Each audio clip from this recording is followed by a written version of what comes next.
BeatEdit has this great feature to add extra markers in addition to the beats, and the best possible way to actually understand this is to just play with it, experiment with it. So here you've got the beat selection section, and here we can enable add extra markers, and now we have all those sliders here, and let's just play with it while the music is playing to understand what's going on.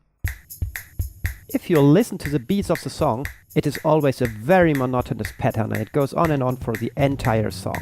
And if you want to create some more variation, then what you need to add are those extra markers. So let's see what's happening when we start to add some of them. You can see these orange lines here appear, and the click pattern, or also what you can see here, is appearing to be less regular. So it's finding other points in the music that are, for the rhythmical pattern, for the rhythm of the music, highly relevant, but are not really beats. So they are not part of this regular beat pattern. And so this allows you to create much more interesting animations in sync with the beat, because you can not only like trigger your animations on the actual beat, but also on those extra points. And to select the ones you need, you best play with those parameters here while the music is playing. So here you control how many you have. And here you control which ones are chosen. So musical means it takes really the most prominent ones, the ones that are most important for the music. And the more you move this to chaotic, you can see it still sounds pretty musical when I have it on fully chaotic even, or in particular I've had somewhere here in the middle.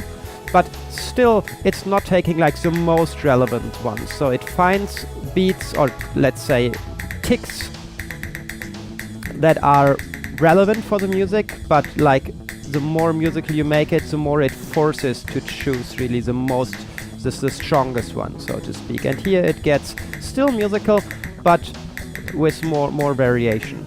One thing that typically happens if you set it to 100% musical, it's not really distributed evenly. So if you say, I just want to have very few, yeah, and we take a look, for example, here at the beginning of the song, that here in this area, no peaks are chosen at all, because it says, well, the most musical ones are all here in the later part. So often it makes sense to say, I don't want it to be 100% musical, and now if you put it here somewhere in the mid-range, also here some interesting peaks are showing up. So this is what you should do if you feel like, oh, in some regions there are no peaks, because it's like in the most intense parts of the music it will have the most musical peaks, and so it will favor those if you set it to 100% musical.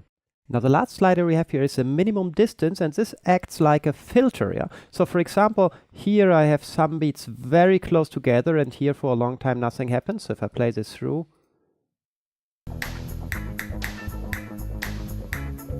listen what's happening now here. So they are three beats very close together, and if you say, I don't want to have that, they should never be so close together, then you can raise this minimum distance slider until one of them disappears. And so you guarantee now, for example, that no two beats are closer than 0.12 seconds. And this is also very useful if you're working with a beat wiggle.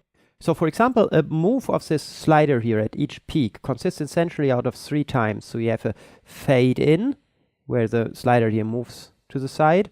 Then you have a hold, where how long it stays here at the peak. And then you have a go back, the fade out duration.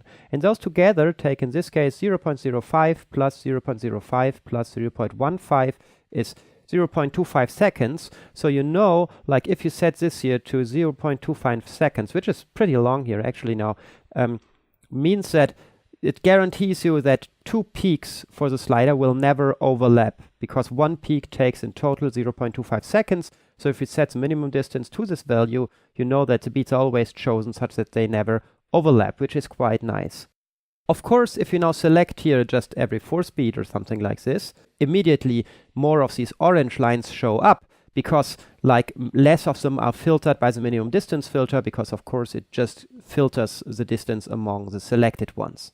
Now the very last thing to mention is here this die, and this is like our random seed. So this means, of course, if you set this slider here to 100% musical, there's just one way of selecting beats, because it just says take the most musical ones, and there always is just one possible selection for this, namely the most musical one. But if you say make it more chaotic, then this chaos is based on randomness. And you can say, well, I like it about that musical, about 50% musical, but give me another selection here. And you can just click on this die. You can see each time I click, it spits out another variant. So, and these variants are numbered here essentially, such that you can say, I want to go back to variant number 1, and you can just enter here 1 to go back to this. So this allows you to quickly see different variations, and it's not like each time you click the die, the variant is gone, but you can always come back to a previous variant by just entering the right number here. So this is how you add more variation with adding extra markers, and in the next tutorials we are going to take a closer look at the beat wiggle.